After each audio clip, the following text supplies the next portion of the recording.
Hi guys, and welcome to my channel. Today I want to talk about reading and what I'm reading. For those of you that are new to me, I love to read. That is one thing you'll constantly hear me referencing is me reading. I'll talk about something I read in a book, or I'll share a quote, or I'll recommend a book.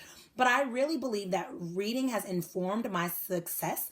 Reading has allowed me to become a better writer. Reading has allowed me to really help support my clients that are writers. And reading has really helped to expand my brain.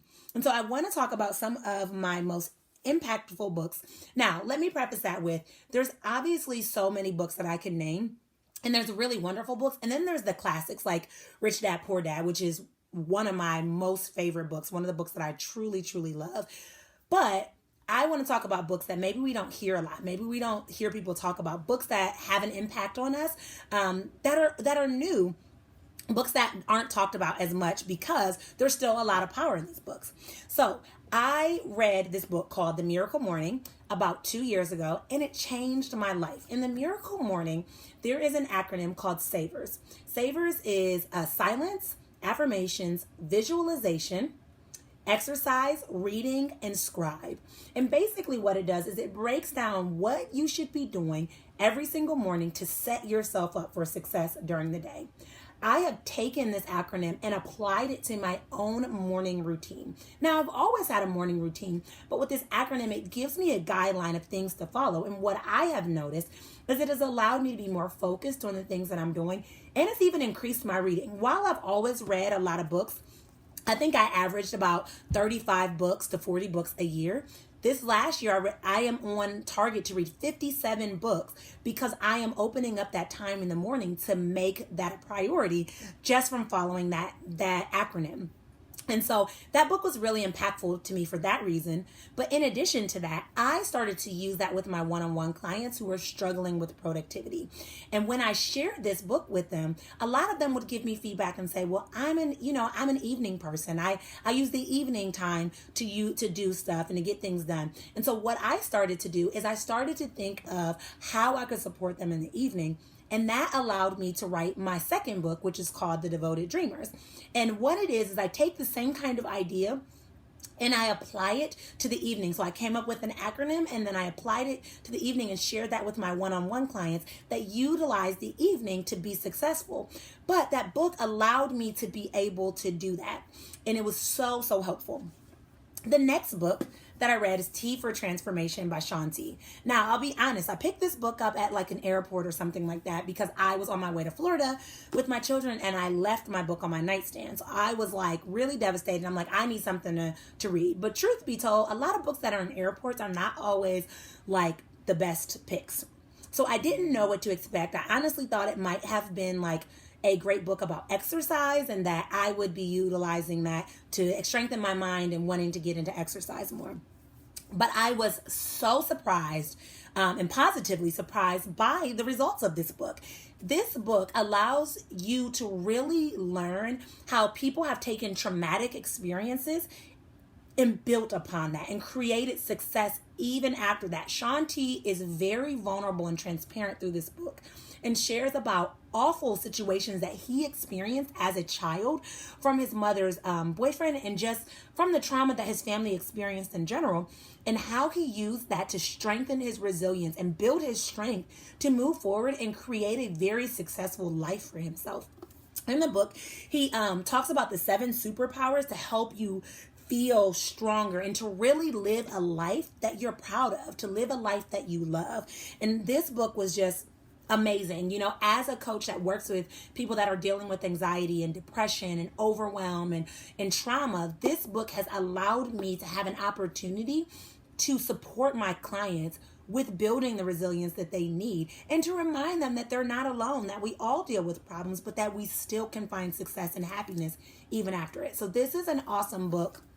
Just an awesome book. And I first heard of Shaun T through my insanity workouts. And so I'm just even more impressed with him after reading it. The next book is Everything is Figure Outable. I read this book this year. Now, most of you have probably already heard of this book. It's a very popular book. I think it's I know it's a New York Times bestseller. But my bestie told me about this book and she wanted me to read it. I didn't really know what to expect, but we do like a book club and kind of hold each other accountable.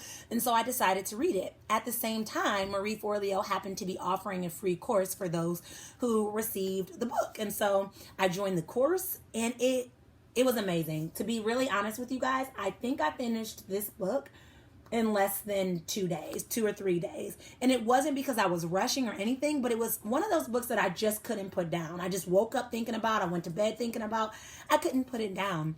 But the premise of the book is to let you know that despite what comes your way, what's going on, what, the hurdle looks like in front of you, it's figure outable. You can handle it. Marie Forleo just shares this quote that her mom used to tell her that no matter what was in front of her, life was figure outable. And she talks about her business success and where she started at cleaning toilets and trying to make ends meet just because she wanted success so bad.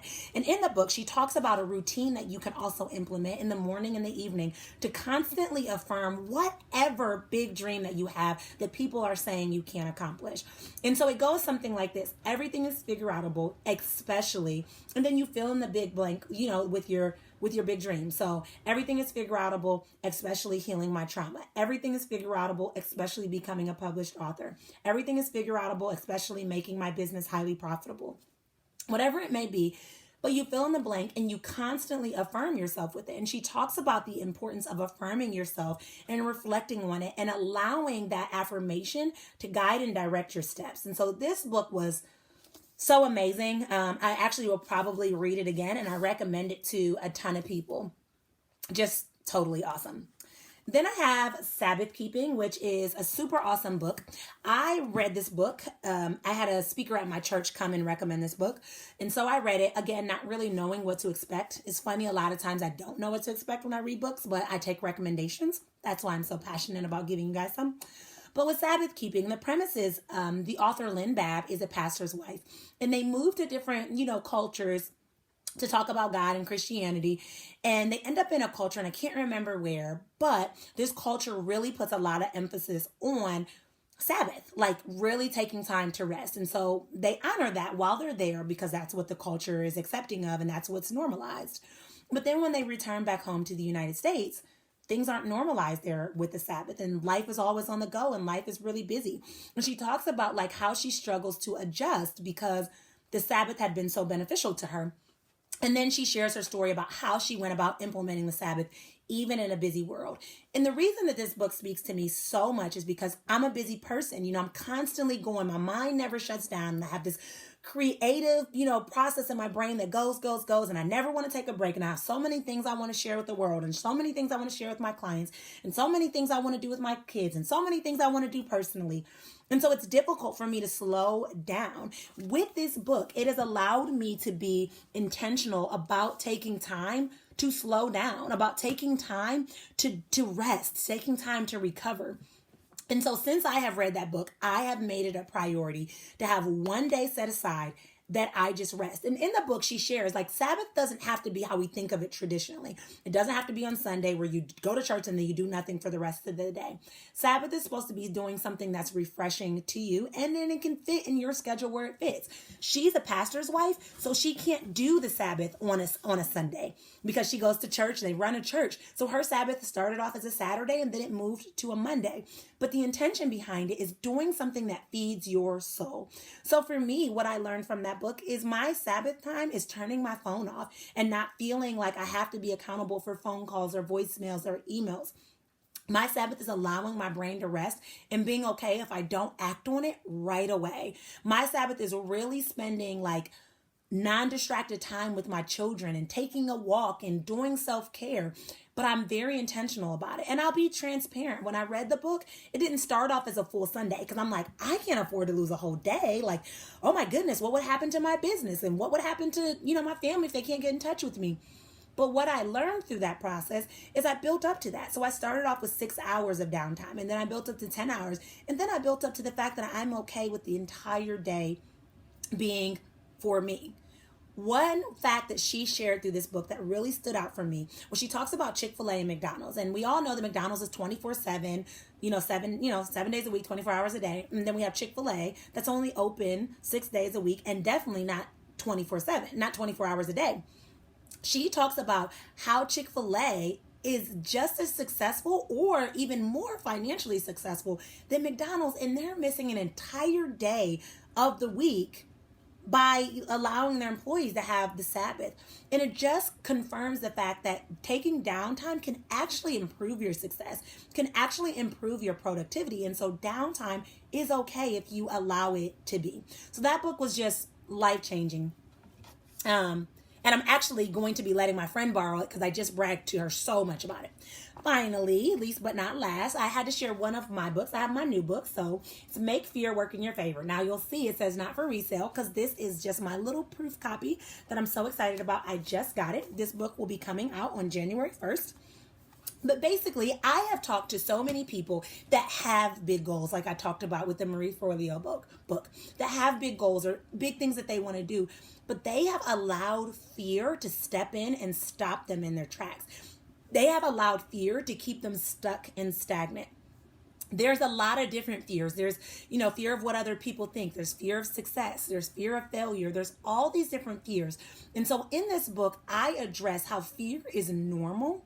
But when we crush under fear and we allow fear to stop us, that's not.